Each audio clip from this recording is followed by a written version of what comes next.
கடவுளின் அன்பும் அமைதியும் கிறிஸ்துவின் அருளும் தூயாவின் நட்புறவும் உங்கள் அனைவரோடும் இருப்பதாக.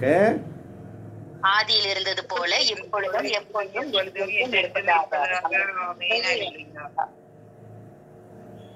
இயேசு கிறிஸ்துவில் பிரியமான சகோதர சகோதரிகளே, ஒவ்வொரு நாளும் இறையிறக்கத்தின் செய்திக்காக பேராவலோடு காத்திருக்கின்ற அருமை தேவச்சனமே, உங்கள் ஒவ்வொருவரையும் சிரம் தாழ்த்தி நான் வணங்குகிறேன், வாழ்த்துகிறேன். இந்த இறுதி நேரத்தில் உங்களுடைய பொன்னான நேரங்களை நீர் ஆண்டவர்களுக்காக கொடுப்பது, இன்றைக்கி ஆவியானவர் நமக்கு சொல்வது என்ன என்றால், அதிகமாக ஜெபி, அதிகமாக ஜெபி, அதிகமாக கொஞ்சம் நேரத்தை எடுத்துக்கோ, அதிகமாக கொஞ்சம் நேரத்தை அவர் கொடு, கொஞ்சம் எக்ஸ்ட்ரா கொடு, எக்ஸ்ட்ரா டயட் அதிகமாக கொடு, கொடு உங்களுக்கு கொடுக்கப்படும். அதிகமாக ஜெபி. என் குழந்தாய், இந்த நாட்களில் நான் உன்னை அதிகமாக தாங்குகிறேன். என் அருளை நீ உன் இதயத்தில் நிலைத்திருக்க செய்.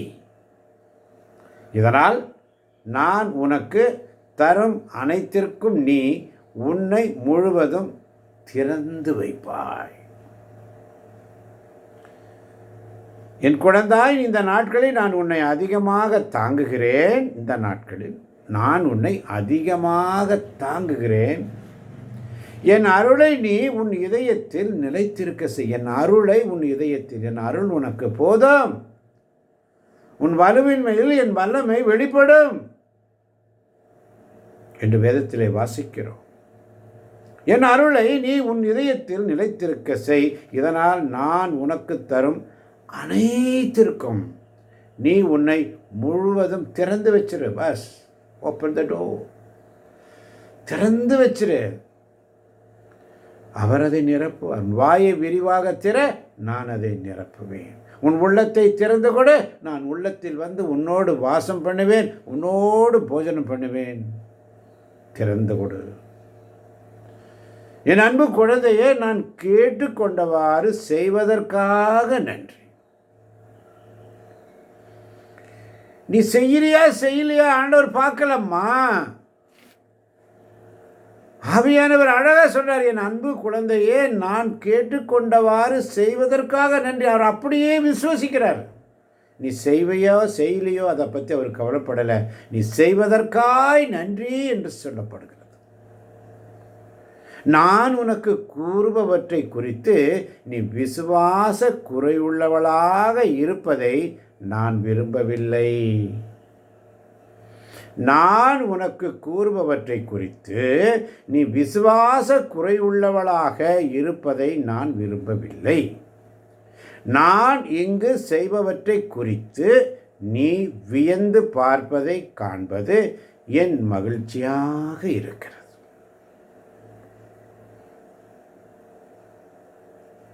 நான் இங்கு செய்பவற்றை குறித்து நீ வியந்து பார்ப்பதை காண்பது என் மகிழ்ச்சியாக இருக்கிறது. இதனால் என் மாசற்ற இதயத்தின் மீது உன் நம்பிக்கையில் நீ வளர்ச்சி அடைவாய். என் குழந்தாய், என் மகனை விட்டு பிரிந்து மிக நீண்ட தொலைவுக்கு சென்று விட்ட ஆன்மாக்கள், என் மகனை விட்டு பிரிந்து மிக நீண்ட தொலைவுக்கு சென்று விட்ட ஆன்மாக்கள். ஒரு தாயின் துயரம், ஒரு தாய் தன் மகனை இழந்து நிற்கிற துயரம், இந்த பாடுகள் வழியாக, சிலுவை பாதையின் வழியாக அன்னைமரியாளுடைய கவலை, கண்ணீர், கருவறையிலிருந்து கல்லறை வரை தாய் மரியாளுக்கு வேதனை. சொல்றாங்க, என் மகனை விட்டு பிரிந்து மிக நீண்ட தொலைவுக்கு சென்று விட்ட ஆன்மாக்கள், அவரிடம் திரும்பி வரும்படி நீ அதிகம் ஜெபிக்க வேண்டும். என் மகனை விட்டு பிரிந்து மிக நீண்ட தொலைவுக்கு சென்று விட்ட ஆன்மாக்கள், அவரிடம் திரும்பி வரும்படி நீ அதிகம் ஜெபிக்க வேண்டும். இதனால் என் மகனுக்கு நீ உதவுவாய். ஒரு தாய் கேட்குறாங்க, பிள்ளைக்காக ஜெபிங்கன்னு இப்போ ஒரு தாய் கேட்டது போல். என் மகனை விட்டு பிரிந்து நீண்ட தொலைவுக்கு சென்று விட்ட ஆன்மாக்கள், யாரும் நினையாத ஆன்மாக்கள், ஆண்டவர் விட்டு விலகி சென்ற ஆன்மாக்கள், பிரிந்து போன ஆன்மாக்கள், பிரிந்து போன சபையினர், அவருடைய சமூகத்திலிருந்து ஓடிப்போன ஆன்மாக்கள், அவருடைய திரும்பி வரும்படி நீ அதிகமாக ஜெபிக்க வேண்டும். இதனால் என் மகனுக்கு நீ உதவுவாய். ஒரு தாயுடைய பரிந்துரை ஜெபங்க. இன்று குறிப்பாக 12ஆம் வகுப்பு தேர்வு எழுதுகிற பிள்ளைங்க, எத்தனை பெற்றோர்கள் கலங்கி நிற்பாங்க. ஐயோ, என் பிள்ளை வருஷம் பூரா என்ன செஞ்சான், ஏது செஞ்சான் உமக்கு தெரியுமே. வருஷம் பூரா நான் அவங்கள கண்காணிக்காமல் விட்டுட்டேனே, அவங்க இஷ்டப்படி விட்டுட்டேனே. ஆனால் இன்றைக்கி அவங்க பரீட்சை எழுதுகிற நேரத்தில் என்ன செய்வான் என் பிள்ளைன்னு கவலைப்படுறமே. என் ஆண்டவர் இப்படியாக சொல்கிறேன், மகளே, கவலைப்படாதே. இந்த நாட்களில் நான் உன்னை அதிகமாக தாங்குகிறேன். இந்த நாட்களில் ஆண்டவருக்கு நீ கொடுக்கிறது ஒரு நாளும் வீண் போகாது. நீ அதிகமாக ஜெபி. எவ்வளவுக்கு நீ ஆண்டவர் சமயத்தில் அவருடைய ப்ரெசன்ஸில் நீ எடுத்த கொடுக்குறியோ அந்த அளவுக்கு இயேசுடைய அன்பு சீடர்களாக இருக்க முடியும். நான் உனக்கு உதவி செய்கிறேன் என்று ஆவியானவர் மிக அழகாக சொல்லுகிறார். அதுதான் இன்னைக்கு எபேசியர் எழுதிய திருமுகம் 4ஆம் அதிகாரம், எபேசியருக்கு எழுதிய திருமுகம் 4ஆம் அதிகாரம் 12ஆம் வசனம் 13ஆம் வசனம். ஆமென். ஆமென். திருத்தொண்டாற்ற இறைமக்களை ஆயத்தப்படுத்தவும் கிறிஸ்துவின் உடலை கட்டி எழுப்பவும் இவர்களை அவர் ஏற்படுத்தினார். அதனால் நாம் எல்லாரும் இறைமக்களை பற்றிய அறிவிலும் நம்பிக்கையிலும் ஒருமைப்பாட்டை அடைவோம். கிறிஸ்துவிடம் காணப்பட்ட நிறைவை பெருமளவுக்கு நாம் முதிர்ச்சி அடைவோம். ஆகவே ஆமென். ஆமென். திருத்தொண்டாற்ற இறை மக்களை ஆயத்தப்படுத்த ஜெபி. அதிகமாக ஜெபி. இன்னைக்கு ஆவியானவர் சொன்னது முதலாவது காரியம், திருத்தொண்டாற்ற இறை மக்களை ஆயத்தப்படுத்த ஜெபி. இரண்டாவது, கிறிஸ்துவின் உடலை கட்டி எழுப்ப ஜெபி. நாம் எல்லாரும் இறை மகனை பற்றிய அறிவு, இறை மகனை பற்றிய அறிவு, இறை மக்களை பற்றிய அறிவு அல்ல, இறை மகனை பற்றிய அறிவிலும் நம்பிக்கையிலும் ஒருமைப்பாட்டை அடைய வேண்டும். அதற்காக ஜெபி. கிறிஸ்துவிடம் காணப்பட்ட நிறைவை பெருமளவுக்கு ஜெபி. அதிகமாக ஜெபி. கிறிஸ்துவிடம் காணப்பட்ட நிறைவை பெருமளவுக்கு முதிர்ச்சி அடைவதற்காக ஜெபி. ஆகவே இப்போ வாசிக்கலாம் 14ஆம் வசனம். ஆகவே இனி நாம் குழந்தைகள் போல் இருக்கக்கூடாது. மனிதருடைய தந்திரங்களையும்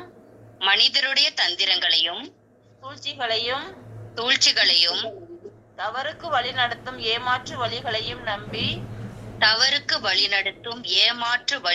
நம்பி அவர்களுடைய போதனைகள் என்னும் காற்றால் அடித்து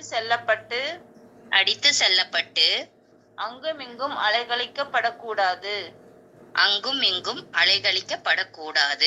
ஆமென், ஆமென், ஆமென்.